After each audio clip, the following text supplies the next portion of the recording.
हमें लगता है कि कई लोग सुनते हैं कि कई लोग ऐसे भेद डालते हैं, लगता है उनने कोई राजनीति पढ़ ली, लगता है कि उनने कोई ऐसे तो नहीं कोई, आप लोग बोलते ना शांतला उपन्यास में बड़ी राजनीति भरी है। भेद करो राज्य करो, भेद डालो और राज्य करो, ऐसे करते हैं, कोई मतलब नहीं है। विदेशी लोग हमारे देश में आए, आपको मालूम है हमारे देश में कई लोगों को उन्होंने सर की उपाधि दे दी, सर की उपाधि देके और अपना बनाया, और फिर आपस में कुछ एक दूसरे की बातें कह के उनको लड़ाया। और लड़ाया तो यहाँ तक कि आपको मालूम है ग्वालियर और झांसी में भेद हो गया। अरे ये क्या हो गया, ग्वालियर और झांसी में भेद हो गया, और वहाँ तक एक महारानी का मरण भी हो गया। ये हमारे देश से हुआ, हमारे देश में ऐसा भेद डाल दिया। तो भेद डालो और राज्य करो वाली बात होती है। कई दूसरे देश प्रदेश से लोग आ जाते हैं और आकर के ऐसे लगते हैं, कई बार तो वे स्वयं लड़े जिनने राज्य किया, और कई बार तुमको ही लड़वाया। अपन शांत बैठे, शांत बैठ करके दूसरों को लड़वा करके और भेद करो और राज्य करो वाली बात हो गई। तो ऐसे भेद डाला, ऐसे भेद करने से क्या हमारे इस धर्म की रक्षा होगी? ऐसे रक्षा नहीं हो सकती है। तो हमें ऐसे महान शास्त्र की रक्षा करने के लिए क्या करना पड़ेगा, ध्यान रखिए। कई लोग तो भले मौन रहते हैं, कुछ कहते नहीं हैं, और कुटिया में गुड़ फोड़ते हैं। क्या बोलते हैं?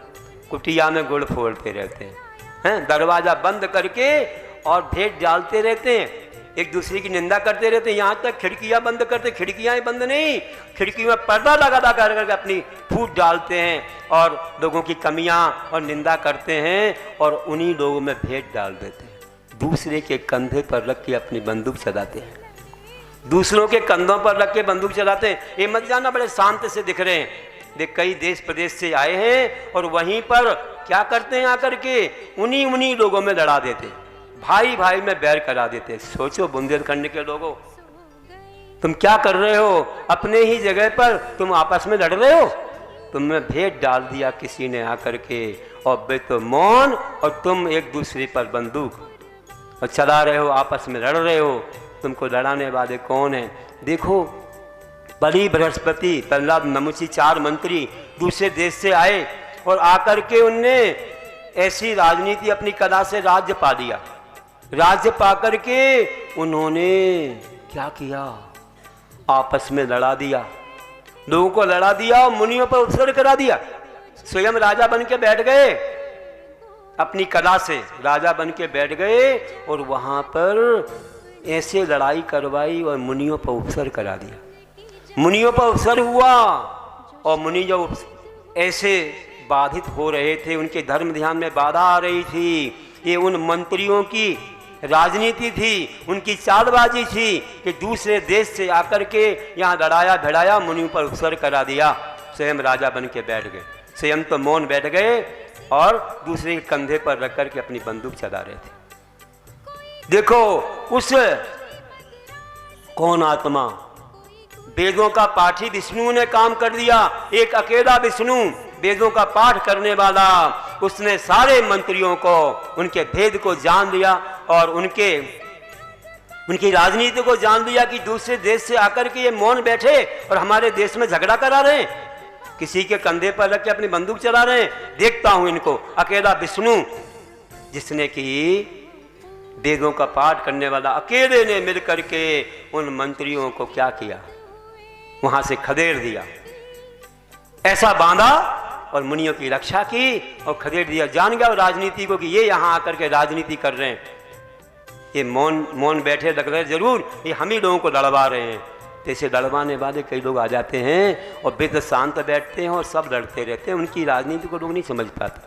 थोड़ा बुंदेलखंड के लोग जानो, तो ऐसे झगड़े बगड़े में मत पड़ो, ये तो क्या होगा नहीं मालूम।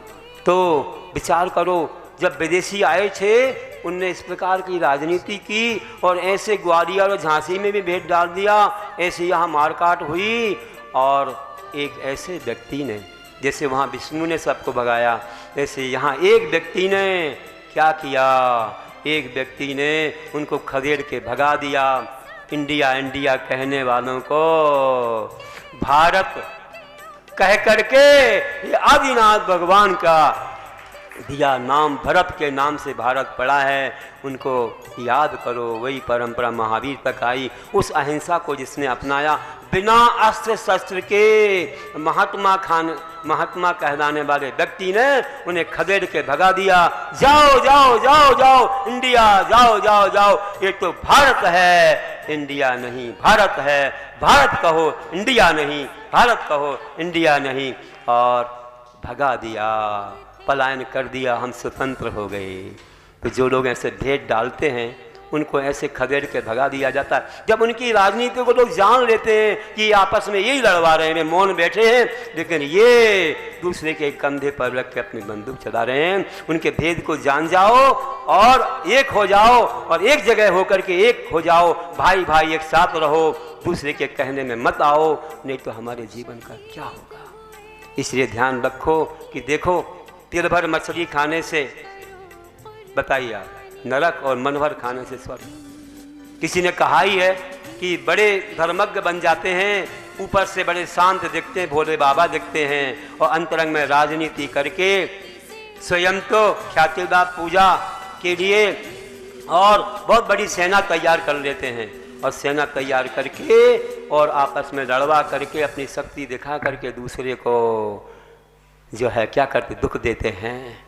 ये नहीं जानते कि हम दूसरे देश से आए, हम शरणार्थी हैं, हमको शरण मिली है, शरण में आकर के तुम वहीं पर भेद डाल रहे हो। एक बहू जैसे घर को नरक बना देती है और एक बहू स्वर्ग बनाती है। तो बंधु, ये सब राजनीतियाँ हैं। कौन सी उपन्यास पढ़ ली, ना जाने क्या कर लिया है। इसलिए ऊंचे आसन बैठ के करे धर्म का हल्ला, और औरों को माया बुरी बतावे, स्वयं बिछावे पल्ला, स्वयं बिछावे पल्ला। बड़ी शांति का उपदेश देते हो, स्वयं क्या करते हो, राजनीति करके लड़वाते हो। अरे रोको, राजनीति मत करो, रोको हिंसाओं को, रोको बाधाओं को, और सिखाओ उन्हें श्रद्धान, सिखाओ उपगूहन, सिखाओ भाईचारा, और उनके लिए क्षमा सिखाओ, अहिंसा सिखाओ। नहीं तो ये प्रवचन भक्ति कहाँ से हो जाएगी। ये शास्त्र की भक्ति तभी होगी जब शास्त्र को अपने जीवन में हम उतारेंगे, उसके बिना नहीं होने वाली है।